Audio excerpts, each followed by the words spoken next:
All right, I'm going to be going over the plane crash that took place in Washington, D.C. last night at 8:48 Eastern Standard Time p.m.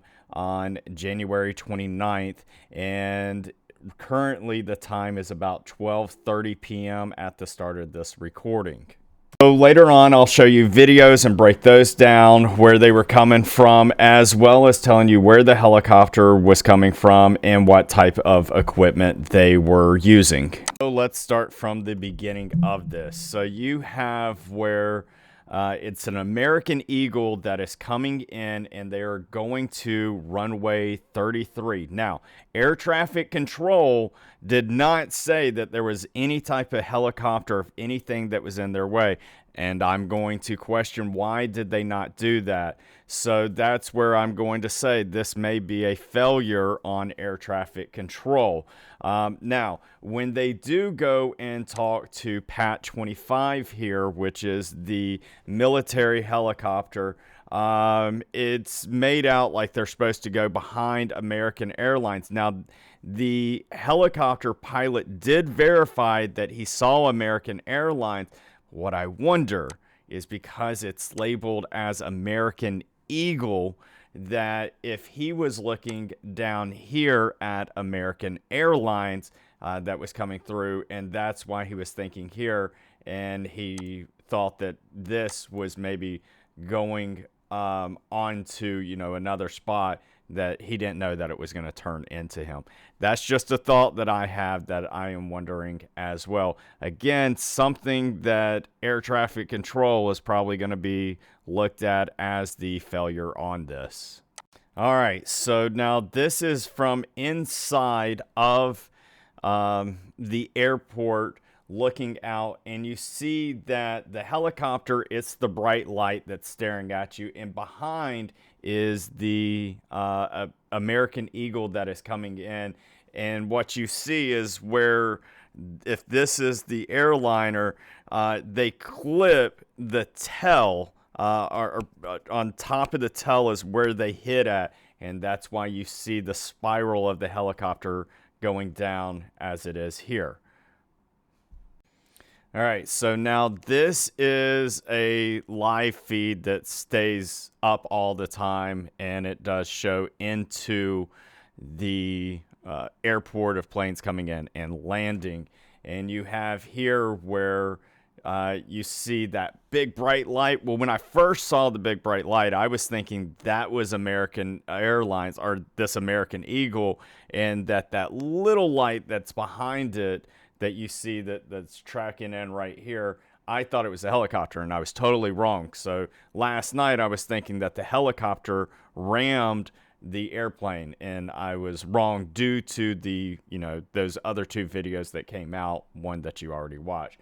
So anyhow, what you have is where you see it tracking across right here is American Eagle, and this is the helicopter. And again, it clips it, and you watch as this is coming down. That is actually the helicopter there. Now, this is a dash cam here, and this light right here is the helicopter coming in. Now, I'm going to have to do this in slow-mo, because what you're going to see is a little blink light that you saw right there. Let me back it up just a hair. So that's the helicopter that's blinking here. And it's due to the angle. So on the other side is where the light is. On this side, you're seeing the back end of the helicopter. And so you're going to see it blink again in that same spot. And now, as the car's approaching, it's a little bit of a different angle, and that's why you see the light blinking here. And then you see another blink in that spot. Now you're starting to get this light right here is going to come across, and you'll watch that as it continues to get closer. Now you got a blink, you got the aircraft coming in closer to it, and it blinks one last time before it sadly collides.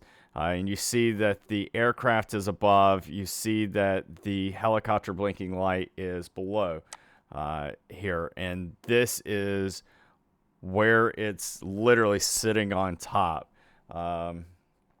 Fraction of a hair could have made a lot of a difference, and that's sadly where you see the explosion.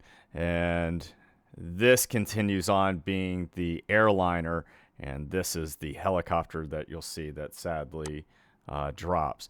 Now, there was a total of 64 people on the airliner who did not survive, and then 3 people in the helicopter that was operating, and they did not survive as well. So 0 survivors. Waters were around 35 to 37 degrees, very freezing. So very tragic. I don't want to get into, my thoughts and speculations of how hard of a struggle it was for people who was inside the helicopter trying to get out. So this gives a different look. This is runway 33 right here, which is air traffic control. Told them to come into, and you see that 5342 is coming through here, and then this is Pat 25 here that is coming below, and you see the collision area. Instead of me telling you what the military helicopter was coming from and who was on it, let's let him actually do the talking, and then we'll go from there. I also wanted to give an update on the tragedy that happened last night here in Washington, D.C., and provide a little bit more information as we are actively working to investigate and understand what occurred and why. At about 8:48 last night, a UH-60 assigned to the U.S. Army Aviation Brigade in the Military District of Washington, Fort Belvoir, Virginia, collided tragically with a civilian airliner. The unit involved, the Army unit involved, was Bravo Company 12th Aviation Battalion at Fort Belvoir. It was an annual proficiency training flight. And when we look at the crew. This is from ChatGPT of asking the question, but this is what an annual proficiency training flight is. Basically, it's where they just make sure that they're staying on top of their game. And here's the rest here if you want to read the rest of it. We're not all can have been notified, so we're going to withhold ranks and names at this point. We do know on our side who was involved. It was a fairly experienced crew, and that was doing a required annual night evaluation. They did have night vision goggles. The 12th Aviation Battalion. But the question is, were they wearing the night vision goggles? Was both, there's 3 of them. Was 2 of them have them on? That is going to be a question, and who knows if we'll find out the answers to that. The 12th Aviation Battalion, as of now, is granted a 48-hour operational pause on contingency missions as what happened is reviewed, and a senior-level aviation team, an investigative team from our Aviation Safety Center, was deployed last night and already is in Washington, D.C. to investigate what's going on. We anticipate that the investigation will quickly be able to determine whether the aircraft was in the corridor and at the right altitude at the time of the incident. As I mentioned, next of kin notifications are ongoing. It's a tragedy. Now, one of the things that we have learned is who was on the flight. We'll hear more and more names as this goes along, but some of the people that was on it was from a figure skating team, and they were from or coming from Kansas and coming here, and they're sadly some of the people, some of the coaches and things like that. Not everyone of that team was on that flight. Some decided that they were going to be staying for another day. Now, this is the exact flight here, the one that was sadly hit. So this wasn't, a small aircraft or anything like that, but yeah, just letting you know. And the last thing that I would like to show you is the air traffic control conversation. Tower 5342 on Mount Vernon, visual runway 1. Booking 5342 Washington, 1 star 320 17, you check runway 33. Yeah, we can do 33 for Blue 6342. All right, so that's where he asked them, hey, can you take runway 33? And he responded back, yes, we can take that runway. That's from the American Eagle, by the way. 5342, that's Wilson Bridge, thanks for runway 33, clear to land. Change to runway 33 for land with 6342. Pass 25, traffic just off the Wilson Bridge is CRJ at 1,200 feet, start runway 33. South has a traffic site request visual separation. This separation approved. Pass 25, get the CRJ in flight. South has a aircraft in site request visual separation. Pass 25, pass on this CRJ. So one of the things that you did not hear on there was air traffic control telling American Eagle that there was a helicopter in their surroundings. It was an all clear. So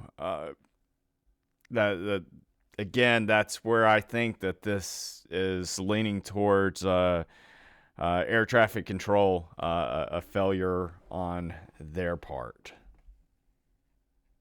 One more thing that I would like to bring to y'all's attention. This is where vessels, you can see them out in the water. Just wanted to show you that there is still stuff that is out there.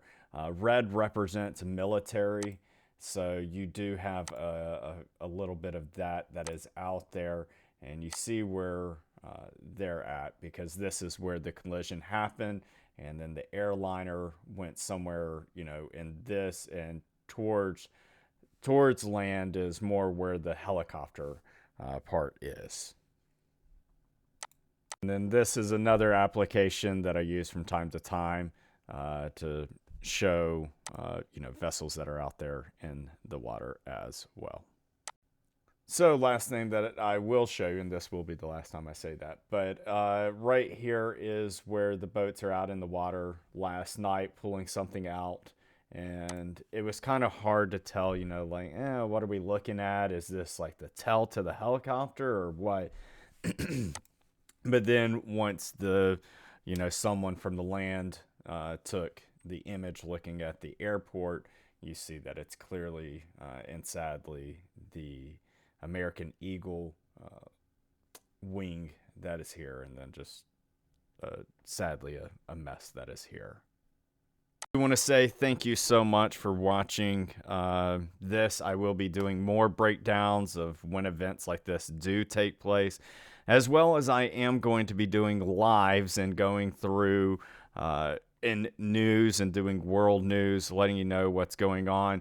If you have questions while I'm live, I'll respond and talk to you. So thank you, everybody. Take care. God bless.